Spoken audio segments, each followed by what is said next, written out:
राम राम। आप सभी को सावन मास की हार्दिक शुभकामनाएं। भगवान शिव की कृपा आप सब पर यूं ही बनी रहे। तो आज हम बात करेंगे कि कितने प्रकार के शिवलिंग होते हैं, क्योंकि ये सावन का महीना है। हम सभी भगवान शिव की पूजा करते हैं, अर्चना करते हैं और उनका अभिषेक करते हैं। तो कम से कम हमें इतना तो पता होना चाहिए कि कितने प्रकार के शिवलिंग होते हैं। तो शिवलिंग देखिए, कई चीज के लिए, किस चीज के लिए किस शिवलिंग की पूजा करना चाहिए, इस पर भी बात करेंगे। जैसे जो स्वयंभू शिवलिंग होते हैं, जो स्वयंभू मतलब जो अपने आप प्रकट हुए हैं, वो हमारे 12 ज्योतिर्लिंग हैं, जो सबसे ज़्यादा पवित्र माने जाते हैं। सबसे ज़्यादा पवित्र कौन है? जो स्वयं प्रकट हुए हैं, हमारे 12 ज्योतिर्लिंग।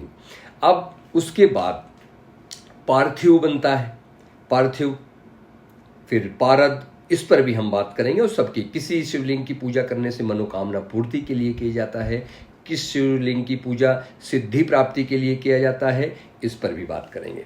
तो चलिए देखते हैं। सबसे पहले हम आते हैं स्वयंभू। बताया स्वयंभू, जो हम अपने आप से पैदा होते हैं, हमारे 12 ज्योतिर्लिंग, इनके बारे में मैंने बता दिया। ये बहुत पवित्र हैं। इनके दर्शन मात्र से ही हमारे पुण्यों में वृद्धि होती है और हमारे पापों का नाश होता है।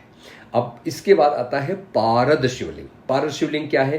पारे को ठोस करके जो शिवलिंग बनाया जाता है, उसे पारद शिवलिंग कहते हैं। इस पारद शिवलिंग की शिव महापुराण में इनका महिमा वर्णन किया गया है, इसके महत्व का वर्णन किया गया है। और सिद्धियों और मोक्ष प्राप्ति के लिए इस पारद शिवलिंग की पूजा का विधान है, जो कि बहुत ही शक्तिशाली होता है।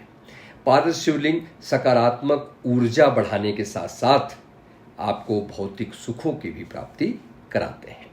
इसके बाद आते हैं स्फटिक शिवलिंग, जो स्फटिक से बनता है, यानी सभी इच्छाओं को पूरा करने में सक्षम स्फटिक के शिवलिंग सकारात्मक ऊर्जा फैलाते हैं। खास तौर पर ये अगर आपको मेडिटेशन करनी है, एकाग्रता लानी है अपने जीवन में, अपने लाइफ में, तो आप खास करके स्फटिक शिवलिंग की स्थापना अपने घर पे करिए और उनकी पूजा कीजिए। इससे मानसिक शांति मिलती है, एकाग्रता मिलती है और भावनात्मक संतुलन बना रहता है। अब बात करते हैं पार्थिव शिवलिंग की।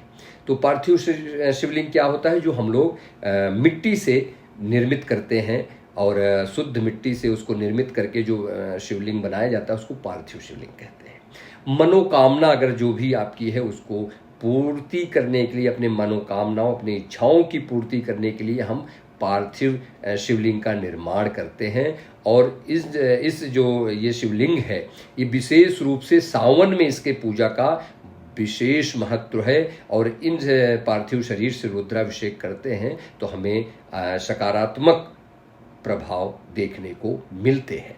अब आता है बारी नर्मदेश्वर शिवलिंग का बारे में। नर्मदेश्वर मतलब नर्मदा नदी में प्राप्त होने वाले, ये भी एक प्रकार से स्वयंभू हैं, तो इसलिए इनका भी पवित्र, यानी इनकी पवित्रता, इनका महत्व बहुत अधिक है। तो इनकी जो पूजा है, यानी नर्मदेश्वर शिवलिंग की जो पूजा है, इसका किसी विशेष विधान से करने की जरूरत नहीं होती है इसमें, क्योंकि इसमें पवित्रता और शक्ति स्वयंभू है, इसलिए ऑटोमेटिक इनके अंदर विद्यमान होती है। तो अब इसके बाद नेक्स्ट बात करते हैं धातु निर्मित शिवलिंग, जो किसी भी धातु से बन सकता है, जैसे सोने से, तांबे से, पीतल से, चांदी से, अष्ट धातु से जो शिवलिंग बनाया जाता है, ये मोक्ष प्राप्ति और ज्ञान प्राप्ति के लिए विशेष लाभदायक है। क्योंकि ये जब हमें मोक्ष और ज्ञान की प्राप्ति के लिए हम अष्ट धातु, सोने में, चांदी में, इस सब में अगर हम बनवाते हैं, पीतल में, तो ये हमें विशेष लाभकर होता है। तो ये रही हमारे शिवलिंग के बारे में आज का जो विषय था। तो ज़रूर आशा करता हूँ आप लोग को पसंद आया होगा। और ये जितनी मुझे जानकारी है, अगर ये आपको पसंद आया तो प्लीज़ लाइक, सब्सक्राइब करें। और सब्सक्राइब करेंगे तो हमें थोड़ा सा मोटिवेशन मिलेगा और मैं और भी वीडियो आप लोग के लिए ले आऊँगा। चलिए मिलते हैं नेक्स्ट वीडियो में, तब तक के लिए नमस्कार।